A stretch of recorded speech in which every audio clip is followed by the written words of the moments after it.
Salam alaikum Mazoul, bonsoir.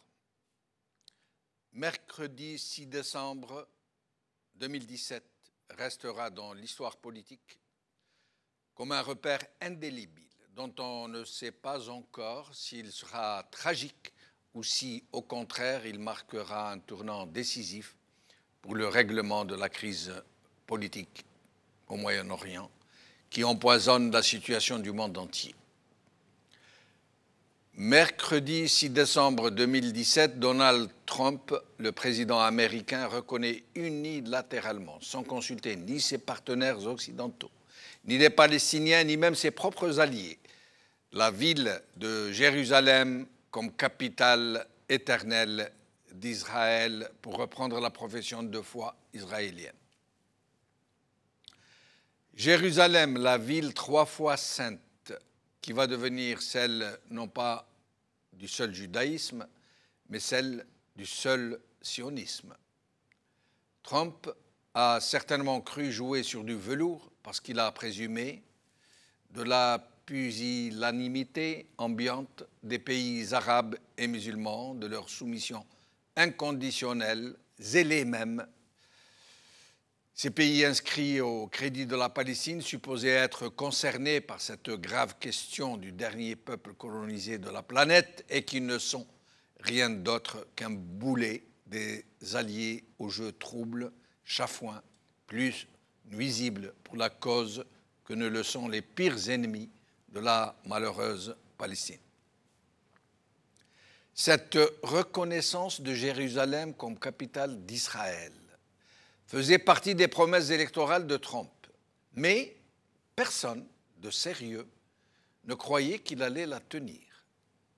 Mais un contexte tout à fait nouveau, opportun si on peut dire, a apporté de l'eau à son moulin et il a cru qu'il ne trouverait jamais une occasion aussi propice que celle qui prévaut en ce moment en Saoudie, dans tout le Moyen-Orient, dans tout le monde dit arabe et dans tout le monde dit musulman. Des pays en pleine décomposition, qui se disent en pleine recomposition et qui menacent d'imploser en chaîne, dont les peuples sont pris en otage, gavés de discours lénifiants et de bondieuseries loucoumisées. Mais Trump semble n'avoir tenu compte que des seuls supposés arabes et des seuls supposés musulmans. Et il sait très bien que les Palestiniens sont trop faibles, trop divisés, trop encerclés, trop emprisonnés, trop choqués, trop meurtris pour pouvoir représenter une quelconque menace. Il a donc vraisemblablement misé sur la pusillanimité des Arabes et des musulmans et sur l'impossibilité des Palestiniens de pouvoir se défendre, dernier peuple colonisé de l'histoire, abandonné de tous, trahi par ceux-là qui se disent ses frères, trahi par ses propres dirigeants, qui ne se consacrent plus depuis des décennies qu'à piller les subsides qui leur proviennent des uns et des autres, tout particulièrement des pays arabes, qui croyaient s'acheter bonne conscience en lâchant quelques millions de dollars de temps en temps, un argent qui finit en partie dans les poches d'une faune interlope et sans scrupules qui a fait de la cause palestinienne un juteux fonds de commerce. Mais Trump n'a-t-il pas été trop simpliste dans ses prospectives moyen-orientales? Ne s'est-il pas lourdement trompé en ne prenant en compte que les seuls Arabes et les seuls musulmans?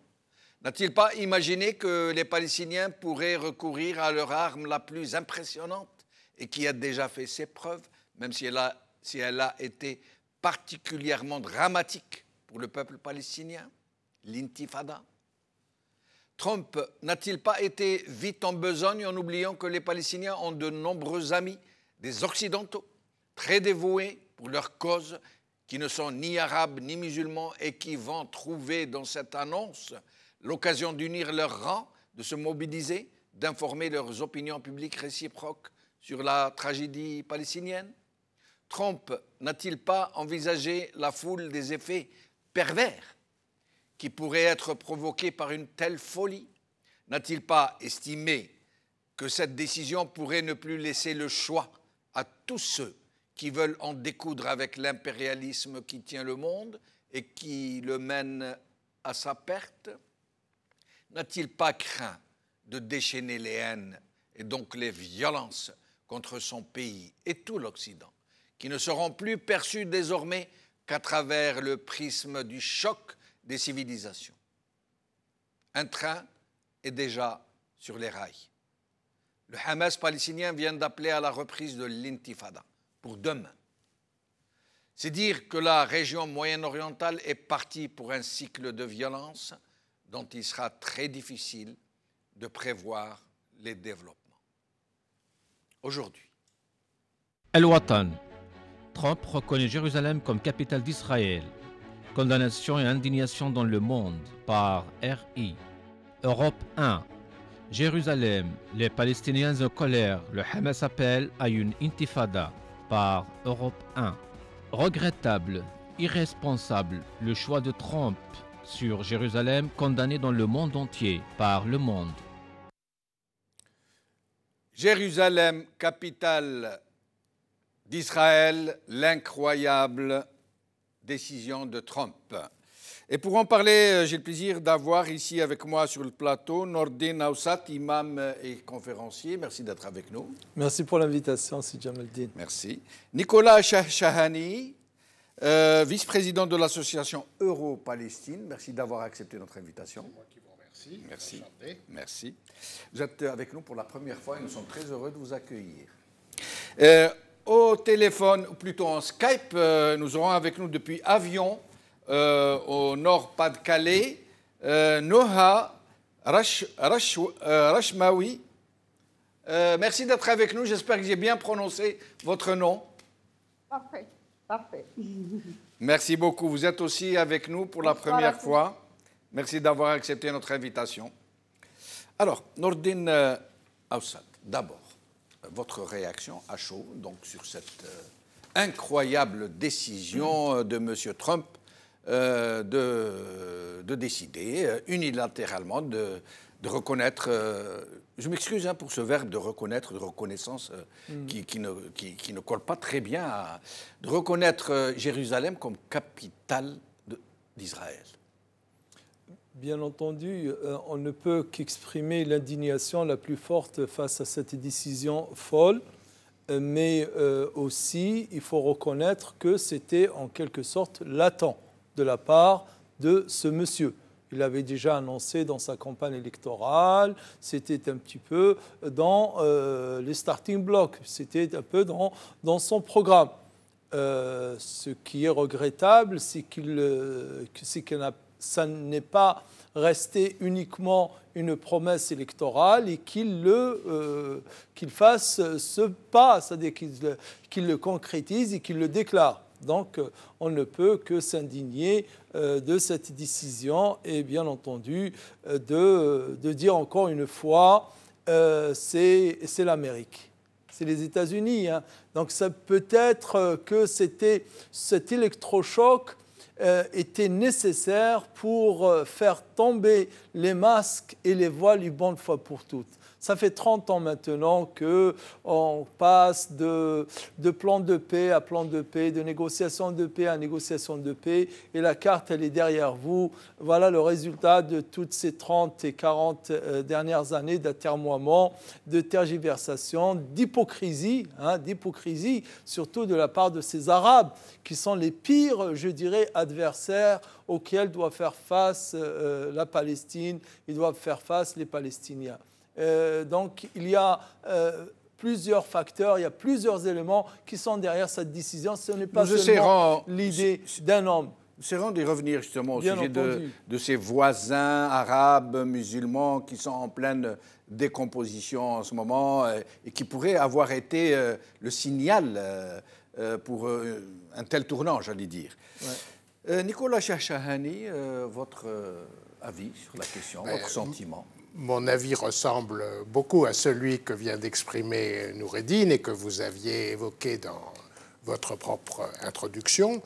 Je ne retiendrai pas le mot incroyable, la décision de Trump. Je la qualifierais plutôt de criminelle, d'illégale, de totalement illégale, puisque Jérusalem n'a jamais été reconnue en tant que capitale par aucun des pays, y compris ceux qui entretiennent les meilleures relations avec Israël. C'est bien la raison pour laquelle tous ceux qui ont des relations diplomatiques avec Israël, depuis le début, ont leur ambassade à Tel Aviv.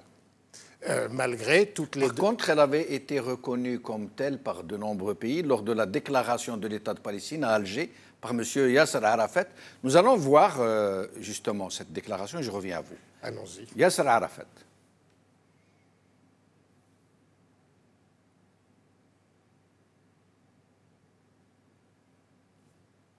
Il y a un souci? Je les ai pris de court en fait. فإن المجلس الوطني يعلن باسم الله وباسم الشعب وباسم الشعب العربي الفلسطيني قيام دولة فلسطين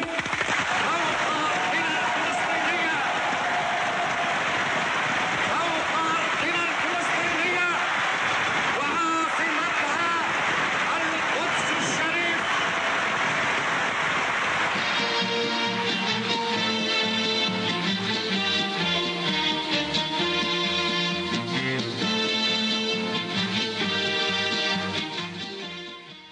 Et donc là, il parle de la création de l'État palestinien avec Jérusalem comme capitale.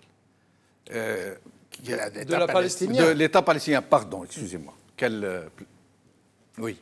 Non, je veux dire, il proclame la création de l'État palestinien avec Jérusalem comme capitale. Ah oui. Oui. Et ensuite, dans le cadre des accords d'Oslo ou du soi-disant processus d'Oslo, l'idée était de diviser l'idée était que Jérusalem ouest. puisse être la capitale de deux pays, Oui. Palestine, Israël. Avec une démarcation entre les deux.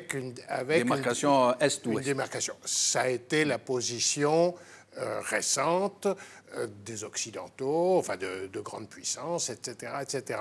Mais tant que cette chose-là n'est pas réalisée, même la France, même l'Angleterre, la Russie, la Chine, etc., ne reconnaissent pas Jérusalem comme capitale d'Israël. Oui. C'est Mais dans les faits, Jérusalem, depuis, elle a été complètement colonisée. Quasiment. Peut-être, oui. Mais à Jérusalem, d'une part, la résistance palestinienne, elle continue. Il sera peut-être l'occasion d'en parler de manière plus élaborée au cours de l'émission sur les perspectives que ça ouvre. La résistance palestinienne continue et elle continue, y compris à Jérusalem. Malgré tous leurs efforts, les colonisateurs n'ont pas réussi à ce jour à chasser ce qu'ils voudraient faire, oui. À chasser les Palestiniens, les 300 000 Palestiniens. Mais la résistance, de Jérusalem, qui continue de représenter 40% de la population de cette ville. La résistance, c'est-à-dire que par rapport à ce Goliath qu'est l'armée israélienne, à cette fameuse Tzahal, qu'est-ce qu'une résistance à coups de fronde ou cette intifada au couteau ou ces jets de pierre? Moi qui vois ça à plusieurs milliers de kilomètres de distance, maintenant que je suis sur liste noire et que je ne peux pas débarquer à l'aéroport israélien... Ah, vous ne pouvez pas y aller? Même quand je veux aller seulement en Palestine, parce que je n'ai aucune envie d'aller en Israël même, mais ne serait-ce que pour pouvoir accéder au territoire palestinien, ils n'ont pas d'aéroport, on est bien obligé de prendre un billet d'avion pour l'aéroport de Tel Aviv. Et oui. Donc, depuis plusieurs années, je suis sur liste noire. Mais est-ce qu'ils vous laissent entrer? Non, c'est ce que je viens de vous dire. Ils ne vous laissent pas entrer? Non. Alors que vous êtes français? Absolument. Et on a même vu, il y a quelques années, la complicité du gouvernement français qui a interdit à des délégations qui voulaient se rendre en Cisjordanie occupée de prendre l'avion à Roissy. Ils ont été bloqués à Roissy sur ordre des services secrets israéliens.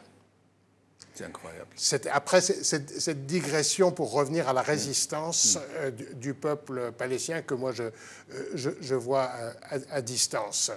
Les moyens militaires de la résistance palestinienne par rapport aux Goliaths que vous évoquiez sont effectivement extrêmement faibles.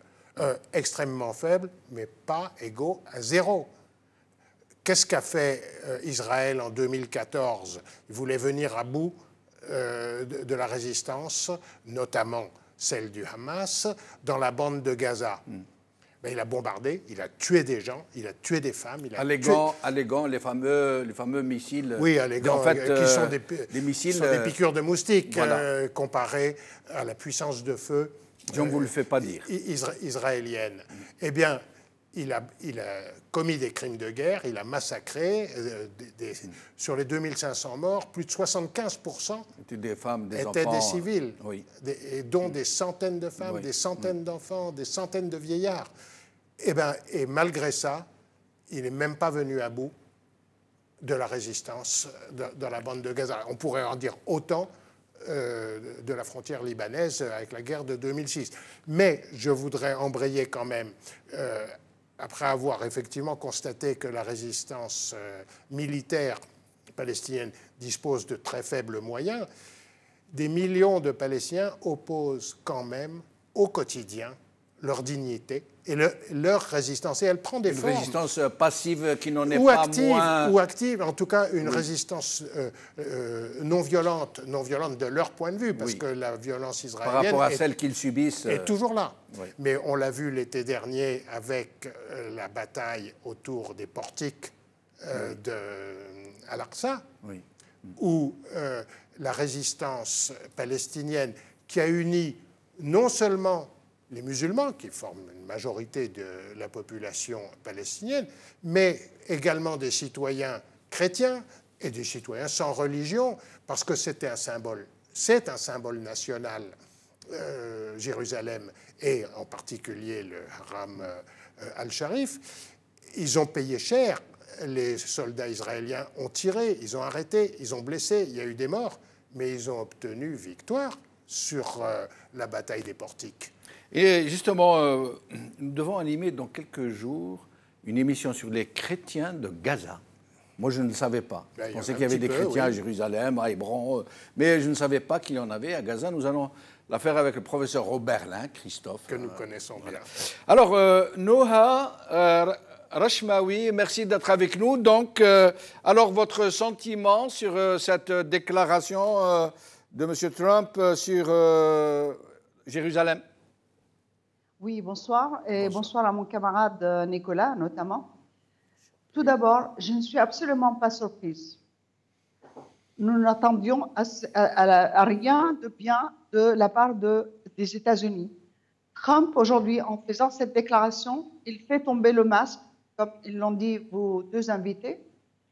C'est une façon de dire, voilà, vous n'êtes pas simplement face à Israël, vous êtes face à la puissance américaine, face à cette armada américaine qui dirige et qui protégeait jusqu'à maintenant, soi-disant, les négociations et le processus, le fameux soi-disant processus de paix.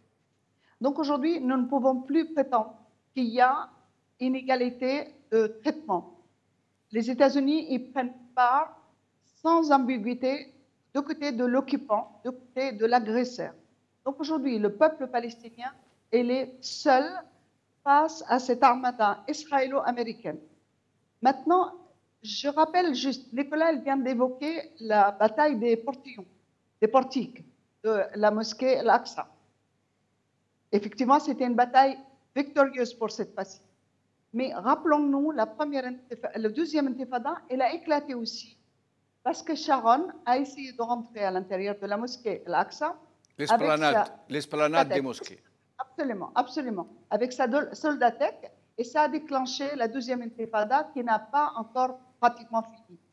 Donc aujourd'hui, ce que je remarque, effectivement, nos ennemis, et on sait qui sont, les pays arabes, ils sont complices pour la majorité de ce qui se passe aujourd'hui en Palestine. Nous, le peuple palestinien, nous nous trouvons face à la communauté internationale qui protège et qui nourrit l'occupation. Nouha, excusez-moi, Nouha Rachmaoui. Oui. Justement, Hamas appelle à la reprise de l'intifada et appelle dès demain à la reprise de l'intifada. Permettez-moi d'abord de finir ce que j'avais à dire. Oui, je vous en prie. D'abord, ce que je vais dire, c'est qu'Israël et les États-Unis, en essayant d'orienter le cours des choses vers un cours religieux, ce n'est pas par hasard, ce n'est pas un hasard. C'est un plan qui a été pratiqué depuis le début de l'occupation par l'armée de l'occupation israélienne. Quand ils n'ont pas arrêté depuis des années de dire qu'ils veulent faire un État juif, c'est pour dire que c'est un conflit religieux. C'est quand ils disent qu'il faut Jérusalem, ils savent très bien qu'en touchant à Jérusalem, ils vont déclencher une réaction, une réactivité chez les musulmans à travers le monde et en Palestine, les chrétiens, et la façon, c'est ce qu'ils essayent de faire. Ils essayent que le combat devienne un combat individuel. Aujourd'hui, en Palestine, nous avons besoin, pas simplement de Hamas, nous avons besoin aujourd'hui, et il faut que toutes les forces à travers le monde, et les forces arabes, progressistes surtout, il faut obliger les deux partenaires, Fatah et Hamas, à une réconciliation immédiate. Sans Justement, nous allons y venir, mais sinon, au sujet de l'intifada que souhaite Hamas. Moi, je crains que ça devienne des réactions individuelles, des réactions de désespoir. Il faut absolument qu'on redonne l'espoir à la jeunesse palestinienne. Et cet espoir ne peut se donner que s'il y a une unité nationale. Donc aujourd'hui, bien sûr que Hamas elle peut déclarer qu'il y a déclenchement de troisième intifada. Mais moi, je veux une réaction et une stratégie d'ensemble des factions palestiniennes. Mais vous pensez, Nouha Rachmaoui, vous pensez que cet événement pourrait hâter la réconciliation entre ce que vous appelez les factions palestiniennes? Je pense qu'il ne faut pas qu'elle hâte. Je pense qu'il ne faut pas qu'ils aient le choix. Je pense qu'il faut effectivement les obliger. Et il faut qu'effectivement tous les hommes désireux de la liberté et de la paix dans la région, il faut qu'on pousse les deux parties à la réconciliation. Et ce que je veux dire aussi, et c'est très important, les États-Unis, en faisant cette déclaration, ce n'est pas simplement les Palestiniens qui se mettent en danger, ils mettent également le peuple israélien en danger. Parce que Trump et l'administration américaine, qui est orientée et qui est influencée aujourd'hui non seulement par le lobby juif aux États-Unis, mais surtout et avant tout par le lobby évangéliste chrétien sioniste aux États-Unis qui sont très majoritaires. Et c'est ces gens-là qui sont en train de pousser à une révolte individuelle. Donc aujourd'hui, je pense qu'il faut effectivement qu'il y ait une unité nationale en Palestine pour pouvoir affronter et pour pouvoir orienter la lutte vers une lutte d'ensemble pour une libération. Restez avec nous, Nouha Rachmaoui, je reviens à vous dans un petit moment. Nourdine Awsat. Pourquoi confiner? Pourquoi que la plupart des gens qui sympathisent dans le monde musulman et dans le monde arabe, qui sympathisent avec la cause palestinienne ou qui y adhèrent ou qui y militent, ne voient-ils la lutte qu'à travers le prisme religieux, alors que très visiblement, et nous avons maintenant des décennies d'observation derrière nous, c'est peut-être ça qui est en train de handicaper très sérieusement la cause palestinienne, c'est parce qu'elle est perçue à travers son seul prisme religieux. Vous qui êtes imam, est-ce que vous ne considéreriez pas qu'il est plus opportun de la sortir de ce milieu et de la mettre sur le milieu humain, humanitaire, militant, pour des causes justes, quelle que soit la religion des uns et des autres? Absolument. Donc il y a certainement un aspect religieux que personne ne peut écarter, ni occulter, ni minimiser. La Palestine, c'est la terre, disons, symbolique, religieuse, chargée de religion pour les chrétiens, les juifs, les juifs, quand je parle juifs, donc les adeptes du judaïsme. Oui. Je ne parle pas des juifs athées, je ne parle pas des juifs anti-religieux et anti-religion, ni même des juifs sionistes, alors que le sionisme lui-même... Ils sont agnostiques au moins. Voilà. Agnostiques, voire athées, pour certains. Je ne parle pas de cela, mais disons pour le judaïsme et pour l'islam. Donc la dimension religieuse, elle est importante. Et c'est pour cette raison, d'ailleurs, que la décision de Trump, là, elle ne fait... je dirais, elle ne rend service à aucune des trois religions. Même les fanatiques évangélistes, sionisés des évangéliques. Évangéliques, voilà. Et ils sont évangéliques et évangélistes aussi. Hein. Ils sont les deux. Hein. Donc, américains, ils sont dans une interprétation totalement erronée de la Bible, cherchant à embraser la situation pour hâter la venue du Messie. Alors, je prends une petite parenthèse pour expliquer à nos téléspectateurs ce que vous êtes en train de dire. Les évangéliques américains, entre autres, pentecôtistes, baptistes, etc., qu'on appelle aussi les sionistes chrétiens, parce qu'ils s'estiment plus sionistes que les sionistes. Ils croient en la théorie de l'Armageddon, qui est comprise dans la Bible, qui prévoit le retour du Christ, l'avènement du Christ, pour combattre l'antéchrist, et que pour permettre cet événement, selon eux, selon leur lecture de la Bible, il est nécessaire que tous les Juifs du monde se trouvent en Palestine, au moment de l'avènement du Christ. S'il manque un seul Juif, Jésus ne pourra pas venir. C'est ce qu'ils disent. Et une fois que tous les Juifs réunis, alors à ce moment-là, Jésus-Christ descendra sur terre, il combattra l'antéchrist. Lequel antéchrist? Ces soldats sont les musulmans, qui sont considérés comme les soldats de l'antéchrist. Ah bon? Oui. D'accord. Et donc, Jésus posera la question à tous les juifs. Il leur dira, est-ce que vous acceptez de rentrer dans le christianisme? S'ils disent oui, ils seront bénis. Sinon, ils seront tous exterminés. Et les juifs, les sionistes surtout, se frottent les mains et ils disent « Ah, mais c'est une théorie qui nous arrange très bien. » Absolument. Pour le moment, donc, absolument.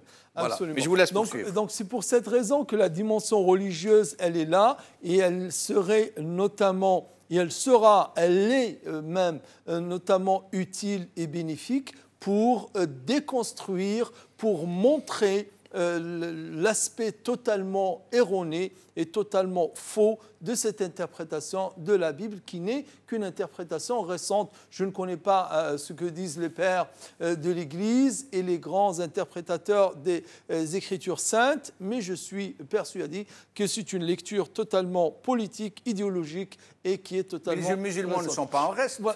Les musulmans ne sont pas en reste. Oui. Certains salafistes, pas forcément salafistes. Qui parlent de cette pierre qui va parler des juifs qui cachés derrière. Sans rentrer dans ces détails-là, dans des hadiths qui rentrent dans les signes de la fin des temps, on est dans une autre dimension. Mais je dirais, le problème, c'est que la dimension religieuse, elle y est. Mais ce n'est pas pour autant pour en faire, je ne sais pas, un monopole que Jérusalem ou soit une terre uniquement et exclusivement musulmane. Non, il faut rester dans la tradition musulmane la plus ancienne, quand le calife Omar est rentré en Palestine et qu'il a été accueilli et qu'on lui a remis les clés de la grande mosquée Saint-Sépulcre de Jérusalem et qu'il a refusé de faire la prière dans cette mosquée. Pour qu'elle ne devienne pas une mosquée. Pour que personne derrière lui ne trouvera le prétexte de dire le calife a fait la prière dans cette mosquée, dans ce lieu, donc il est désormais musulman. Non. Donc il faut revenir, donc cette dimension religieuse, elle est, mais il ne faut pas qu'elle prenne des proportions plus importante qu'elle ne l'est, parce qu'il y a un facteur réel et humain et universel dont le peuple palestinien se trouve au cœur, c'est son humanité. À savoir qu'il y a un colonisateur et un colonisé. Il y a un usurpateur de la terre, et un spoliateur de la terre et un spolié, un colonisateur et un colonisé, un dominant et un dominé. Et en l'occurrence, ce sont les Palestiniens qui ont besoin. Et un colon et un colonisé. Et un colon et un colonisé, bien entendu. Bien entendu. Et la carte qui est derrière vous, encore une fois, Exactement. La carte qui est derrière moi montre ce qu'était la Palestine en 1946. Colonisées, toutes ces terres spoliées et volées. Envers tout ce qui était palestinien avant l'arrivée des sionistes. Et qui a disparu avec la colonisation. Nicolas Chachani, M. Trump a parlé de nouvelle approche, sans en dire plus. Il a dit que cette décision a été dictée par une nouvelle approche. D'après vous, qu'est-ce qu'il voulait dire par là? J'en sais rien, mais je suis quand même convaincu qu'il s'agit d'un grand baratin. Trump a fait la promesse, au cours de sa campagne électorale, du transfert de l'ambassade et de la reconnaissance d'Israël capitale. C'est ce que tout à l'heure je vous disais, c'est la raison pour laquelle je ne trouve pas incroyable ce qui est arrivé ce mercredi 6 décembre. Il l'a fait en honorant une promesse faite au lobby israélien, que ce soit les dirigeants israéliens ou le lobby israélien aux États-Unis. Et je voudrais citer un détail qui a quand même son importance. S'agissant de la campagne électorale américaine, les médias du monde entier ont beaucoup parlé des interférences russes, réelles ou supposées, on a même vu des hypothèses selon lesquelles c'est Poutine qui aurait fait l'élection de Trump. Et certains parlent justement de diversion, pour ce qui concerne cette histoire. Alors même que l'instruction suit son cours sur ce terrain-là de manière pas très probante, il faut bien le dire, jusqu'à présent. Les médias ont beaucoup moins parlé de faits qui sont pourtant avérés et publics, et qui sont celui que Sheldon Adelson, c'est un monsieur qui est milliardaire, il a fait sa fortune dans les casinos de Las Vegas, il est le financier numéro 1 de l'AIPAC. L'AIPAC, c'est l'équivalent américain du CRIF, c'est-à-dire le relais des intérêts israéliens auprès des institutions américaines. Et il a donné 80 millions de dollars à la campagne électorale de Trump. Il les a donnés, mais en échange d'une promesse. La promesse, c'est tu transfères l'ambassade de Tel Aviv à Jérusalem. Au cours de sa campagne, devant l'AIPAC, Trump a dit « oui, je le ferai ». Et il ne l'a pas fait au cours des premiers mois. Le mois dernier, le journal de M. Sheldon Adelson, la feuille de chou qu'il a à Las Vegas, l'enfer du jeu, comme on dit, ce journal publie un éditorial dont les mots sont les suivants. Sheldon Adelson a financé la campagne de Trump à hauteur de plusieurs dizaines de millions de dollars. Trump avait promis de transférer l'ambassade. Monsieur Adelson et son épouse Myriam sont très mécontents de voir qu'à ce jour, rien n'a été fait. Alors moi, je ne cherche pas midi à 14h, mais la relation causale entre tous ces faits qui sont sur la table, qui sont publics, et la décision de Trump le 6 décembre ne fait pour moi aucun doute. Il a honoré les promesses faites au lobby israélien, dont il fait toute la politique. Je veux dire, qui sont les conseillers de M. Trump pour le Proche-Orient et plus particulièrement pour Israël-Palestine? C'est d'abord son ambassadeur à Tel Aviv, en attendant d'être à Jérusalem, M. Friedman, qui est un ami déclaré de l'extrême droite sioniste israélienne, qui finance des colonies, qui est son autre conseiller. C'est son propre gendre, M. Jared Kushner, dont les liens avec l'extrême droite israélienne sont connus publics. On pourrait autant en dire de M. Jason Greenblatt, un troisième de ses conseillers. Il n'y a aucun mystère de ce point de vue-là. Et je crois que vous avez sans doute raison de poser un point d'interrogation sur quelles vont être les conséquences de cette initiative. Ça oui, Et est-ce que le transfert va pouvoir se faire facilement ou est-ce qu'il va prendre des années? Alors, il dit qu'il va prendre des années. Ça veut dire que ce n'est pas pour demain, en fait. Mais l'important, je crois, était dans l'effet d'annonce. De faire passer le... De faire passer le tournant, message. j'allais dire. Ça y est, Oui. le décret est pris, Faire bouger les j'ai lignes. tamponné. Faire bouger les lignes. Oui. Oui. Ensuite, c'est affaire de plombier, de maçonnerie, Vous pensez que l'opinion américaine va accepter sans coup férir? Ben, c'est un peu comme partout ailleurs. Une fois que vous avez élu un bonhomme, à moins qu'il soit destitué, mais ça c'est une procédure extrêmement rare, vous êtes bon pour poireauter pendant 4 ans. Mais Et je Trump voudrais pas sa quand première, même dire, oui. un sondage qui vient de paraître aux États-Unis et qui est que 2 Américains sur 3 sont contre l'initiative Jérusalem. D'accord. Mais ça ne va pas chasser Trump de la Maison-Blanche. Mais Trump n'en est pas à sa première bien sûr que non. initiative qui ne passe pas. Bien sûr que non. Nourdine Aoussat, d'après vous, et je reviendrai à vous tout à l'heure pour une question très intéressante pour ce qui est de votre base militante. Qui est-elle? On en parlera Oui. avec plaisir. Nourdine Aoussat, comment faire aujourd'hui pour tous ceux qui soutiennent la cause palestinienne, pour faire jonction avec tous ces militants en Occident qui sont en train de se mobiliser et qui sont bien seuls, il faut le reconnaître, noyés un peu dans des opinions publiques formatées, qui ne le sont pas moins ni plus que celles de l'autre côté. Mais comment faire pour essayer de faire jonction avec ces gens, pour essayer de mener une lutte pour la cause palestinienne, qui ne soit pas que religieuse, qui ne soit pas que musulmane, qui ne soit pas qu'arabe? Je dirais qu'il y a aujourd'hui une absence totale de stratégie. Hein, d'accord.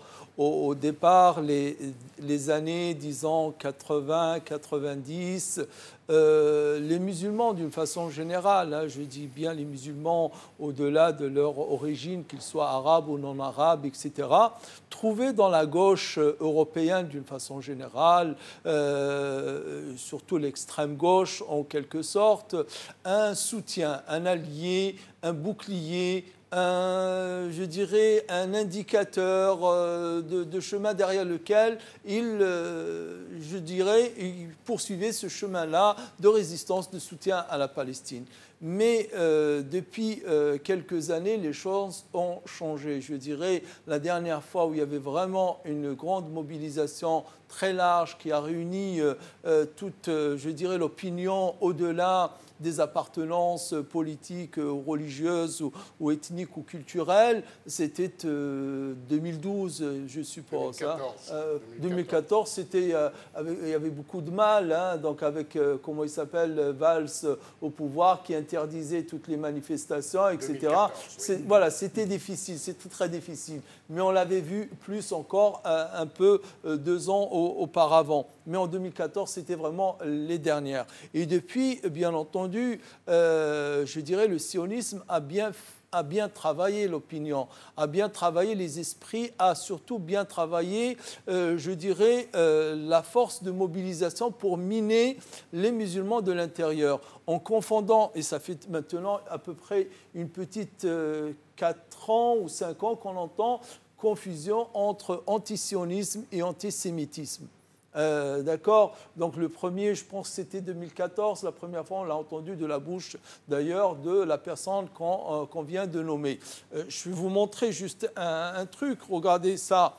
Le livre, il est sorti il n'y a pas très longtemps, enquête sur l'antisémitisme musulman, de ses origines à nos jours.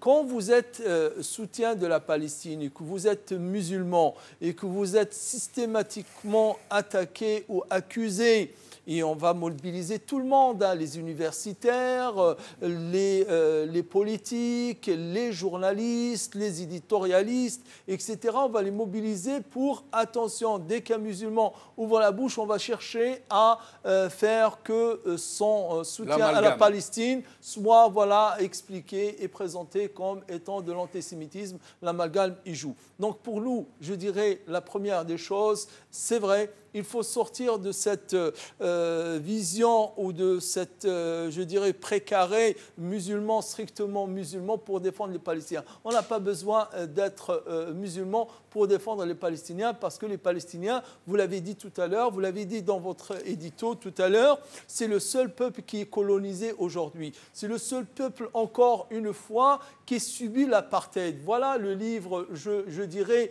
que tout le monde doit lire pour soutenir la Palestine. Un livre très documenté.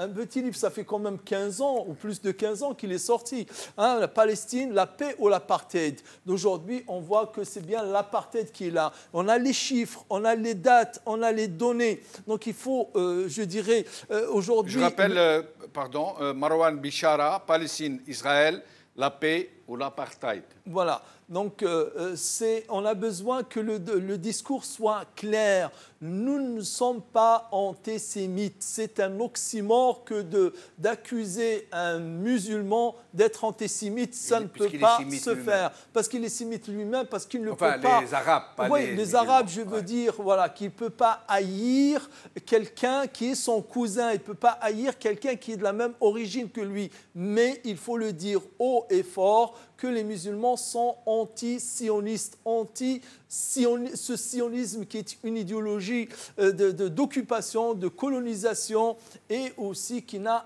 rien à voir avec l'histoire de la Palestine, celle du début du siècle passé ou celle des siècles derniers. Donc voilà, les musulmans, oui, il faut qu'ils clarifient leur position, il faut qu'ils clarifient leur discours, il faut qu'ils sortent un peu de cette ambiguïté sur ce point.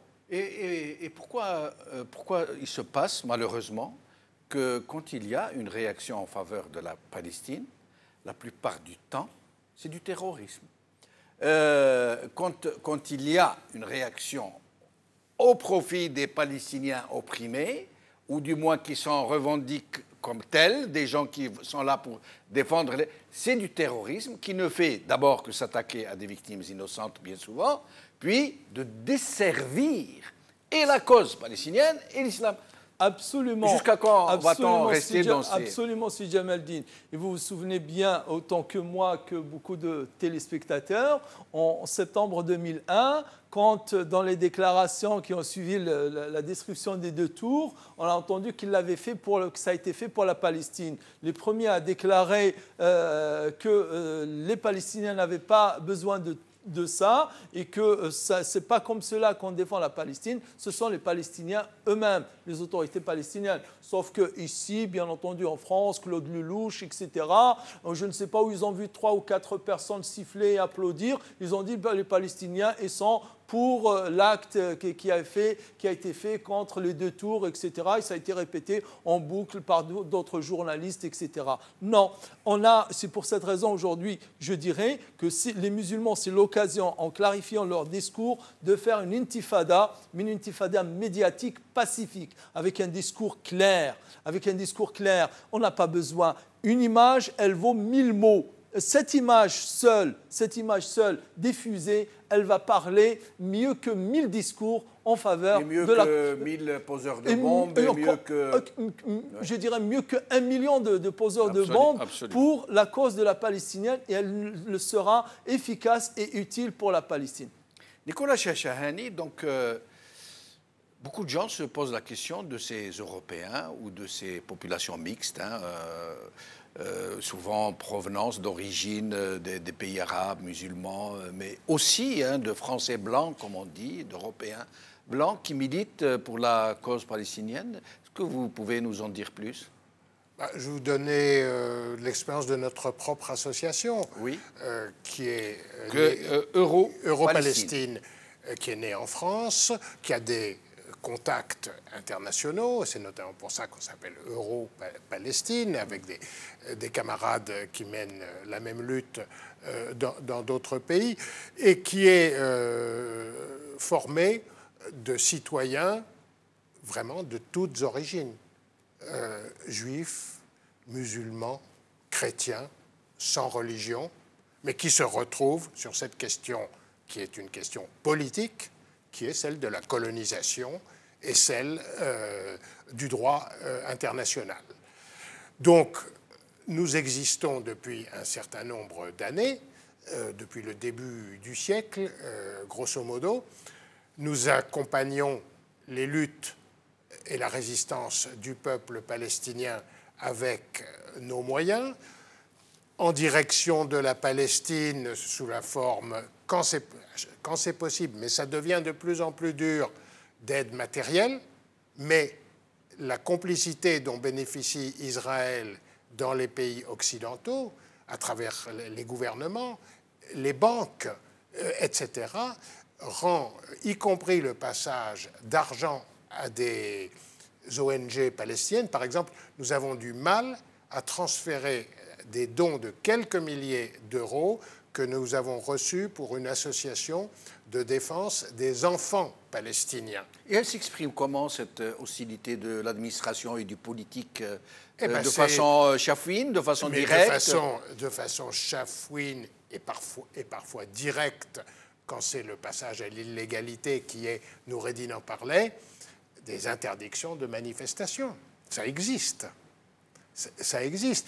Et puis, elle s'exerce également. On parlait du chantage à l'antisémitisme et vous disiez les sionistes ont bien joué le coup au point de vue propagande, etc.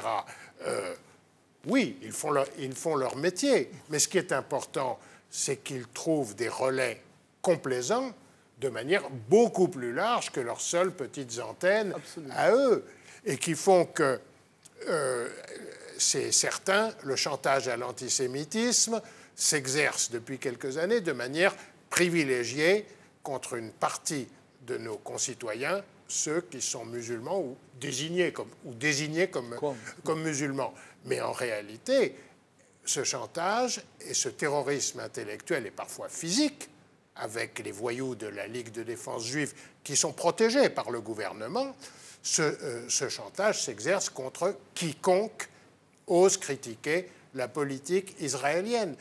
Il y a des survivants juifs du génocide hitlérien, comme Edgar Morin, 80 et quelques années, qui a été traîné devant les tribunaux sous l'accusation infamante d'antisémitisme, parce qu'il avait fait une tribune dans Le Monde critiquant la politique criminelle de l'État israélien.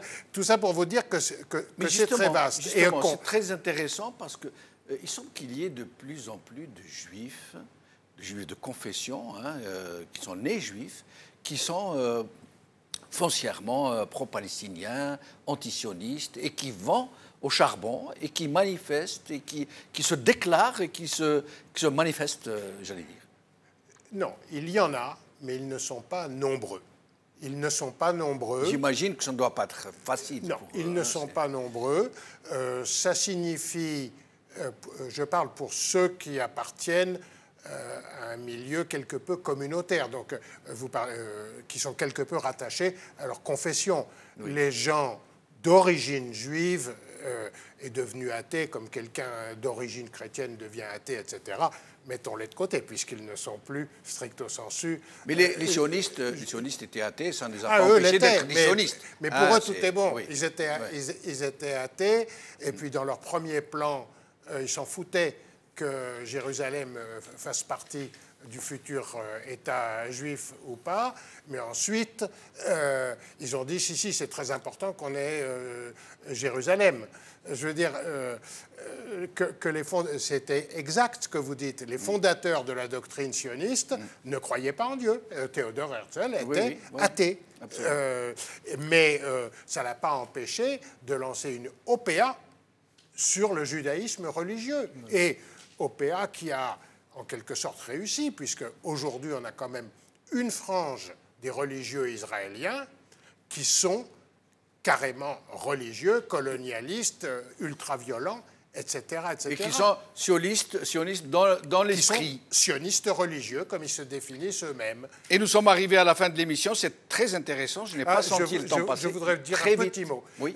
Un petit mot sur notre action. Oui. Nous avons une provocation majeure qui est que Emmanuel Macron a invité dimanche Netanyahou le bourreau de la Palestine à qui il va dérouler le tapis rouge à Paris. En conséquence, nous appelons tous les citoyens épris de justice à manifester avec nous à Paris, samedi 9 décembre, à 14h, place de la République, et je vous garantis qu'il y aura du spectacle. Venez nombreux. Merci Nicolas Chachahani. Je regrette d'avoir perdu Noha Rachmaoui. Merci Nordine Aoussat. C'est passé trop vite, on n'a pas eu le temps de vous laisser vous exprimer. Et puis le sujet est tellement important. Merci à vous, chers amis, d'avoir suivi cette émission.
لأجلك يا مدينة الصلاة أصلي لأجلك يا بهية المساكن يا زهرة المدائن يا